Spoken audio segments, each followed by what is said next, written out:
On one of the many snowy days that we had last month, I called a friend who is also a priest to see how she was doing, and she said, "I'm a little busy right now. I am taping the windows in the church." I said, "Oh, you're getting ready to paint?" She said, "No, I'm taping the windows shut because it leaks. And when it snows and it melts, water comes into the church." But, she continued, "No one taught me this at seminary." In fact, we say that a lot to each other when priests get together to talk. You know, we did so-and-so this week, or we were asked to go wherever, and no one told us this was going to happen when we were in seminary. I bet, though, that is true for many jobs and vocations. Even as a parent, I bet you had a couple of surprises along the way. No one told me this was going to happen. You know, I don't know if it could have made you change your mind or what, but in fact, life is like that. Things happen. Yesterday, I was with a group of seekers, we call them within our diocese, people who are seeking to discern the call to be a deacon or a priest. And one of the things that we said to them is, read your job description in the Book of Common Prayer. Book of Common Prayer has a whole lot of treasures in there, my friend. So the job of the priest, according to the Book of Common Prayer, this is what a priest should do.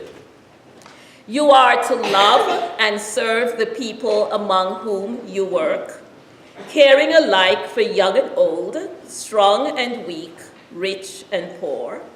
You are to preach, to declare God's forgiveness to penitent sinners, to pronounce God's blessing, to share in the administration of holy baptism and in the celebration of the mysteries of Christ's body and blood, and to perform the other ministrations entrusted to you.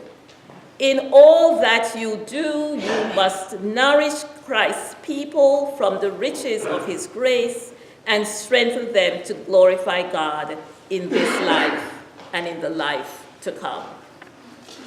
Nothing about taping windows in there.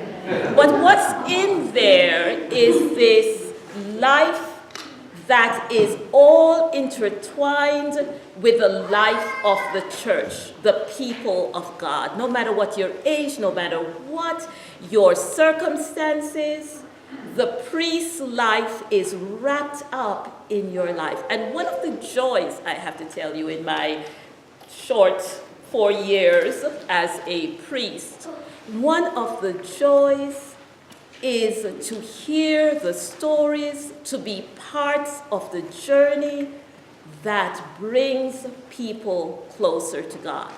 You know, there are many times when I hear from another parishioner, another disciple walking the way, that a piece of music, a prayer that was said, a particular service, it could be a baptism, it could be the Holy Eucharist, something touched them in such a way that it was transcendent.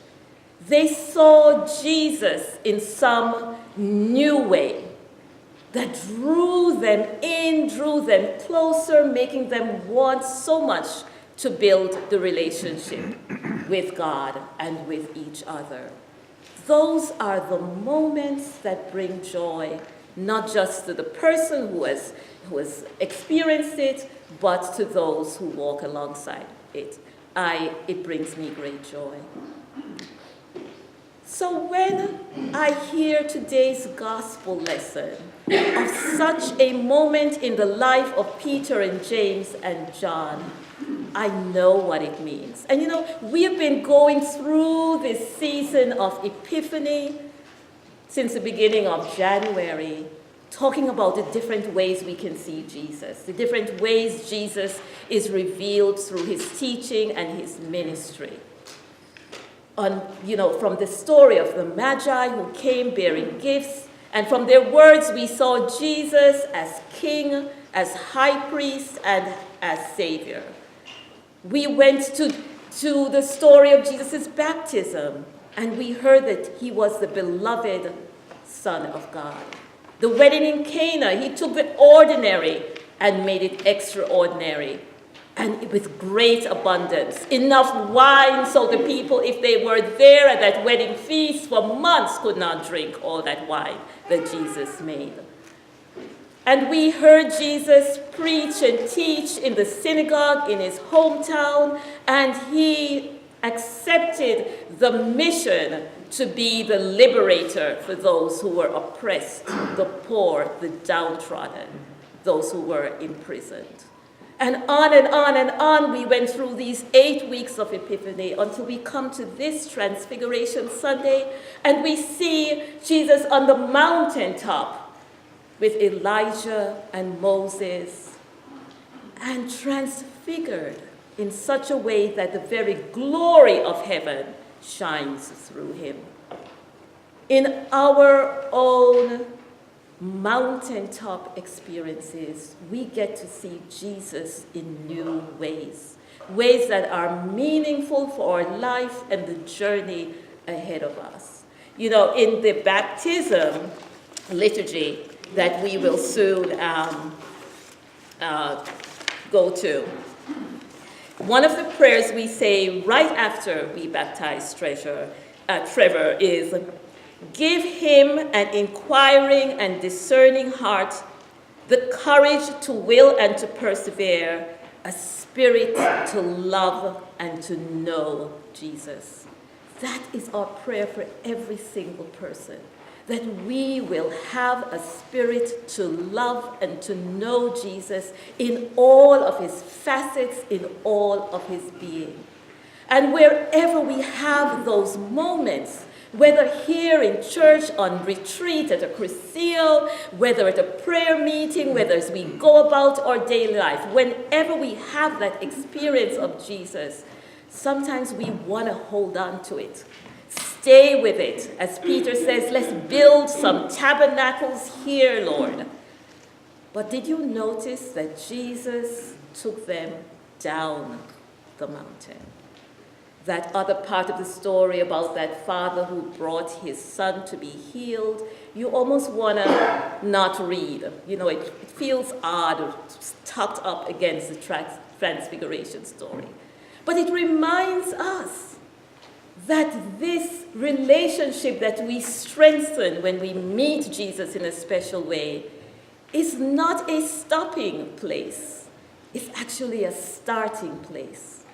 We are sent out because, as John tells us in his gospel, Jesus pitches his tent among the people. If you want to be with Jesus and to do the work that Jesus has called us to do, we cannot stay on the mountaintop. We cannot stay on retreat. We cannot remain in this church. We have to go out. Some of you are going to leave this place and go to the mission center, and I bet there are people online waiting for you already. There is work out there to be done. And Jesus is sending us out to do that work. The strength we get from that encounter will take us out into the world to do the work that God has out there for us. Transfiguration Sunday marks the last Sunday in Epiphany, no matter how long or how short Epiphany is. It was pretty long this year, 8 weeks before we came to the end. But here is Transfiguration Sunday. It's always the Sunday before the beginning of Lent, the Sunday before Ash Wednesday. And perhaps the church has made it so that the light, the strength, the story that we get from the Transfiguration will take us on our journey through Lent as we follow Jesus these 40 days that begin on Ash Wednesday.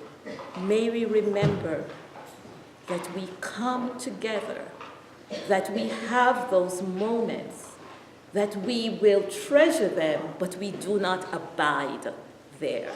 We go out to do the work that God has for us in the community, to walk the path that will lead us from glory to glory. Amen. Amen.